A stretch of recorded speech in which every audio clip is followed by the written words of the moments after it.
12ویں فصل فقراء کے بیان میں۔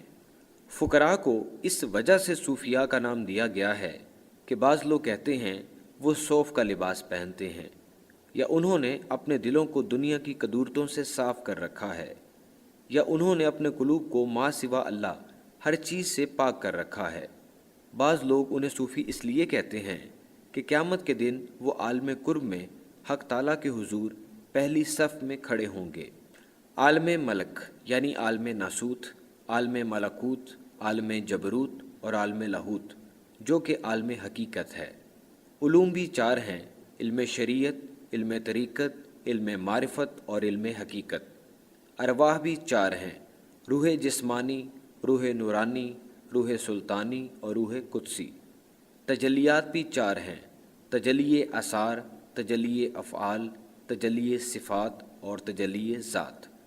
عقول بھی 4 ہیں: عقل معاش، عقل میعاد، عقل روحانی اور عقل کل۔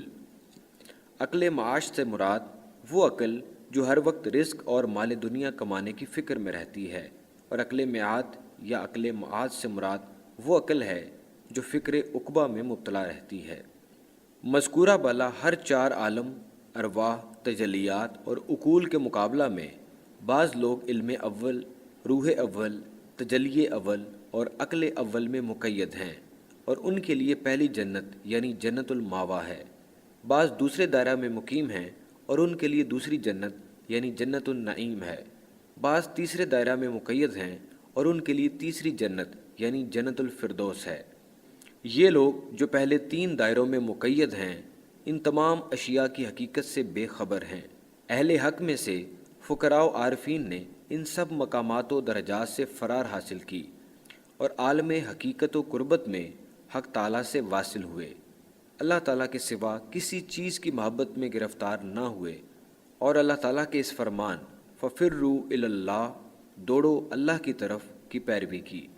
حضور علیہ الصلوۃ والسلام نے فرمایا الدنیا والآخرۃ حرام علی اہل اللہ، دنیا اور آخرت اہل اللہ پر حرام ہیں۔ حرام ہونے سے مراد یہ ہرگز نہیں کہ یہ دونوں حرام ہیں، اور نہ ہی یہ اہل اللہ پر حرام کی گئی ہیں، بلکہ اہل اللہ نے ان دونوں کی طلب اور محبت کو اپنے نفس پر حرام کر رکھا ہے۔ ان کا کہنا ہے کہ یہ دونوں حادث اور ہم محدث ہیں، تو حادث دوسرے حادث کو کیسے طلب کر سکتا ہے؟ بلکہ حادث پر تو واجب ہے کہ وہ محدث کی طلب کرے۔ محدث سے مراد پیدا کرنے والا یعنی خالق ہے۔ حدیث قدسی میں فرمان حق تعالیٰ ہے محبتی محبت الفقراء، مجھ سے محبت فقراء سے محبت رکھنا ہے۔ الفقر فخری وانا افتخر بہ، فقر میرا فخر ہے اور میں اس پر فخر کرتا ہوں۔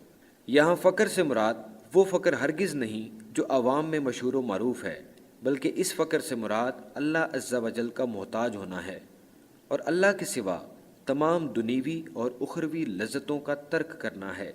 اس سے مراد یہ ہے کہ طالب حق اس قدر فنا فی اللہ ہو جائے کہ اس کے نفس میں اس کے ہی نفس کے لیے کوئی شے باقی نہ رہے، اور اس کے قلب میں اللہ تبارک و تعالیٰ کے علاوہ کچھ نہ سمایا ہو، جیسا کہ اللہ تعالیٰ فرماتا ہے لا یسعنی ارضی ولا سمائی بل یسعنی قلب عبد المؤمن، حدیث قدسی۔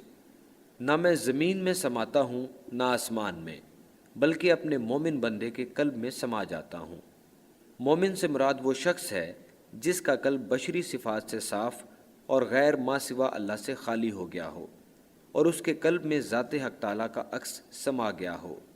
حضرت بایزید بستامی رحمۃ اللہ علیہ نے فرمایا لو ان العرش وما حولہ القی فی زاویۃ من زاویہ قلب العارف ما احس بہ، عرش اور اس کے اطراف میں جو کچھ بھی ہے اگر وہ عارف کے قلب کے گوشوں میں سے کسی ایک گوشے میں رکھ دیا جائے تو اسے احساس تک نہ ہو۔ پس جو اللہ تبارک و تعالیٰ کے محبین سے محبت کرتا ہے وہ آخرت میں ان کے ساتھ ہوگا، اور ان کی محبت کی علامت یہ ہے کہ انہیں اہل اللہ فقراء کی صحبت میں رہنے کی محبت اور لقائے حق تعالیٰ کا اشتیاق ہوتا ہے، جیسا کہ اللہ تبارک و تعالیٰ نے حدیث قدسی میں فرمایا طال شوق الابرار الی لقائی وانی لاشد شوقا الیہم، نیکوکار میرے دیدار کے مشتاق ہوتے ہیں اور میں ان سے بڑھ کر ان کا مشتاق ہوتا ہوں۔ جو باطنی لباس فقراء پہنتے ہیں وہ 3 طرح کا ہے، جس کا ذکر تیسری فصل یعنی جسموں میں ارواح کے تصرف میں آ چکا ہے، اور ان کے اعمال کی حالت یہ ہے کہ مبتدی یعنی وہ طالب جو ابھی راہ سلوک کی ابتدا میں ہو کہ عمل میں اچھائی اور برائی دونوں حالتیں غیر مستقل ہیں، یعنی کبھی وہ خیر کی طرف مائل ہوتا ہے اور کبھی شر کی طرف۔ متوسط کے عمل میں اچھائی کے مختلف رنگ مثلاً انوار شریعت، طریقت اور معرفت غیر مستقل طور پر پائے جاتے ہیں، یعنی وہ شر سے تو نجات پا چکا ہے لیکن خیر اس کے باطنی مقامات مقام شریعت، مقام طریقت، مقام معرفت کے مطابق کم یا زیادہ ہوتی ہے، اور ان کے لباس بھی غیر مستقل اور مختلف رنگوں کے ہوتے ہیں، مثلاً سفید، نیلگوں اور سبز۔ منتہی یعنی وہ طالب حق جو راہ سلوک کی انتہا پر پہنچ چکا ہو کا عمل سورج کے نور کی مانند سب رنگوں سے خالی ہوتا ہے، جو کوئی بھی رنگ قبول نہیں کرتا۔ اسی طرح اس کا باطنی لباس بھی سیاہ رنگ کی مانند کوئی رنگ قبول نہیں کرتا۔ یہ نور معرفت پر پڑے حجاب کے فنا ہونے کی علامت ہے، جیسا کہ رات سورج کے نور کے لیے نقاب ہے۔ اسی طرح فقیر کا جسم اس کے باطنی نور کے لیے نقاب ہے، جیسا کہ اللہ تبارک و تعالیٰ نے فرمایا وَجَعَلْنَا اللَّيْلَ لِبَاسًا وَجَعَلْنَا النَّهَارَ مَعَاشًا، سورۃ النبا آیت 10-11۔ اور ہم نے رات کو لباس اور دن کو ذریعہ معاش بنایا۔ اس میں ایک لطیف اشارہ ہے جس میں عقل اور علم کا ایک خاص جوہر ہے، نیز اس طرف اشارہ ہے کہ اہل قرب کے لیے دنیا کی زندگی قید خانہ، غربت، غم، غصہ، محنت و مشقت اور ظلمت کی مثل ہے، جیسا کہ حضور علیہ الصلوۃ والسلام نے فرمایا الدنیا سجن المؤمن، دنیا مومن کے لیے قید خانہ ہے۔ پس مومن کے لیے اس عالم ظلمت میں ظلماتی لباس ہی بہتر ہے، یعنی جس طرح قید خانہ میں قیدی کے لیے مخصوص لباس ہے، اسی طرح اس دنیا میں بھی مومن کی پاک اور آزاد روح کے لیے جسم کا ظلماتی لباس ہے۔ صحیح حدیث شریف میں حضور علیہ الصلوۃ والسلام سے روایت ہے کہ البلاء موکل علی الانبیاء والاولیاء فالامثل ثم الامثل، انبیاء و اولیاء پر اور ان کی مثل لوگوں پر بلاؤں کو مسلط کیا گیا ہے، پھر ان کی مثل لوگوں پر۔ علماء سو کا ظاہری طور پر سیاہ لباس پہننا اور سیاہ عمامہ باندھنا وہ لباس ہے جو آفت کی علامت ہے۔ یہ سوگواروں اور مصیبت زدوں کا لباس ہے جن میں مکاشفہ، مشاہدہ اور معائنہ جیسے مراتب کے حصول کی قابلیت فوت ہو چکی ہے، اور شوق، ذوق، عشق، روح قدسی، مرتبہ قرب و وصال کی موت کی وجہ سے حیات ابدی سے محروم ہو گئے ہیں۔ مصائب میں سے ہے ایسے شخص کے لیے جو یہ سب کھو چکا ہو تمام عمر سوگواروں جیسا لباس پہننا ضروری ہے، کیونکہ وہ اپنی آخرت کی منفعت کو کھو چکا ہے۔ یہ سب مراتب ایسے ہی ہیں جیسے کسی عورت کا شوہر فوت ہو جائے، جس کے لیے اللہ کو حکم ہے کہ وہ 4 ماہ اور 10 دن ماتمی لباس پہنے کہ اس کی دنیاوی منفعت فوت ہو گئی ہے، لیکن آخرت کے ماتم کی مدت غیر متناہی ہے۔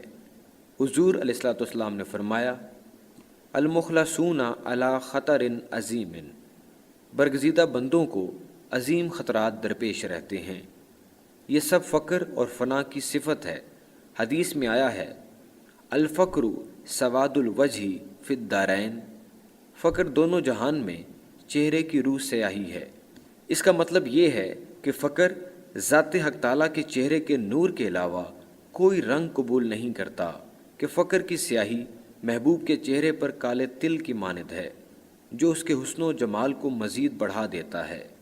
جب اہل قرب حق تعالیٰ کے جمال کی طرف نظر کرتے ہیں تو اس کے بعد ان کی آنکھوں کا نور اللہ کے سوا کسی کو دیکھنا گوارا نہیں کرتا، اور وہ حق تعالیٰ کے سوا کسی کو محبت سے نہیں دیکھتے، کہ دونوں جہان میں ان کا محبوب اور مطلوب اللہ تعالیٰ ہے، نہ ہی وہ اللہ تعالیٰ کے سوا کسی اور چیز کا ارادہ کرتے ہیں، کیونکہ اللہ تعالیٰ نے انسان کو اپنی معرفت اور وصال کے لیے پیدا فرمایا۔ بس انسان کے لیے واجب ہے کہ دونوں جہانوں میں وہ چیز طلب کرے جس کے لیے اس کو پیدا فرمایا گیا ہے، کہیں ایسا نہ ہو کہ اس کی عمر لا یعنی کاموں میں ضائع ہو جائے اور مرنے کے بعد اسے عمر ضائع کرنے کے باعث حق تعالیٰ کے سامنے نادم ہونا پڑے۔